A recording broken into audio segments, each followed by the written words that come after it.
ರಾಷ್ಟ್ರಗಳು ಇನ್ನು ಮುಂದೆ ಕೆಮ್ಮಂಗಿಲ್ಲ, ಹಾರಾಡಂಗಿಲ್ಲ. ಭಾರತದ ವಿರುದ್ಧ ಮಾತನಾಡಿದ್ರೆ ಇನ್ನು ಮುಂದೆ ವಧೆನೇ ಫಿಕ್ಸ್. ಭಾರತದ ಸೇನಾ ಬತ್ತಳಿಕೆ ಸೇರಿದ್ದಂತಹ ಮತ್ತೊಂದು ಪ್ರಬಲ ಅಸ್ತ್ರ. ವಿರೋಧಿಗಳ ಡ್ರೋನ್ ದಾಳಿ ತಡೆಗೆ ಸೇನೆಗೆ ಭಾರ್ಗವಾಸ್ತ್ರ ದೇಶೀಯವಾಗಿದೆ. ಇದು ದೇಶೀಯವಾಗಿ ತಯಾರಿಯಾಗಿರುವಂತಹ ಮೊದಲ ಮೈಕ್ರೋ ಕ್ಷಿಪಣಿ.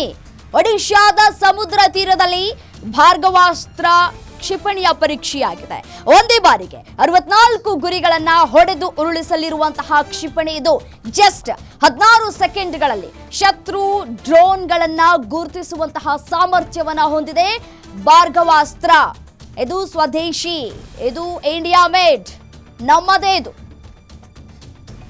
ಸೊ ಹಾಗಾಗಿ ಇನ್ನು ಮುಂದೆ ಯಾರು ಕೆಮ್ಮಂಗೂ ಇಲ್ಲ. ನಮ್ಮ ವಿರುದ್ಧವಾಗಿ ನಾನು ಯುದ್ಧ ಮಾಡ್ತೀನಿ, ಹಾಗೆ ಮಾಡಿಬಿಡ್ತೀನಿ, ಹೀಗೆ ಮಾಡಿಬಿಡ್ತೀನಿ ಅಂತ ಹೇಳಿ ಸುಮ್ಮನೆ ಬಡಾಯಿ ಕೊಚ್ಕೊಳ್ಬೇಕೇ ಹೊರತು ಆದರೆ ಅದ್ಯಾವುದು ಕೂಡ ಸಕ್ಸಸ್ ಇಲ್ಲಿವರೆಗೂ ಕೂಡ ಆಗಿಲ್ಲ. ದೇಶೀಯವಾಗಿ ತಯಾರಿಸಿರುವಂತಹ ಮೊದಲ ಕ್ಷಿಪಣಿ ಒಡಿಶಾದ ಸಮುದ್ರ ತೀರದಲ್ಲಿ ಭಾರ್ಗವಾಸ್ತ್ರ ಕ್ಷಿಪಣಿಯ ಪರೀಕ್ಷೆ ಆಗ್ತಾ ಇದೆ. ದೃಶ್ಯದಲ್ಲೂ ಕೂಡ ಗಮನಿಸ್ತಾ ಇದ್ದೀರಿ. ಒಂದೇ ಬಾರಿಗೆ 64 ಗುರಿಗಳನ್ನ ಹೊಡೆದು ಉರುಳಿಸುವಂತಹ ಸಾಮರ್ಥ್ಯವನ್ನ ಕೂಡ ಹೊಂದಿದೆ. ಭಾರತದ ಸೇನಾ ಬತ್ತಳಿಕೆಗೆ ಮತ್ತೊಂದು ಪ್ರಬಲ ಅಸ್ತ್ರ ಸಿಗ್ತಾ ಇದೆ. ವಿರೋಧಿಗಳ ಡ್ರೋನ್ ದಾಳಿ ತಡೆಗೆ ಸೇನೆಗೆ ಭಾರ್ಗವಾಸ್ತ್ರ ಸಿಗ್ತಾ ಇರುವಂತದ್ದು.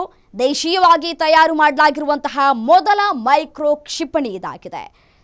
ಒಡಿಶಾದ ಸಮುದ್ರ ತೀರದಲ್ಲಿ ಇದೀಗ ಭಾರ್ಗವಾಸ್ತ್ರ ಕ್ಷಿಪಣಿಯ ಪರೀಕ್ಷೆಗಳು ಕೂಡ ಆಗ್ತಾ ಇದೆ. ಪರೀಕ್ಷೆ ಆಗ್ತಾ ಇರುವಂತಹ ದೃಶ್ಯಗಳನ್ನ ಕೂಡ ಗಮನಿಸ್ತಾ ಇದ್ದೀರಿ.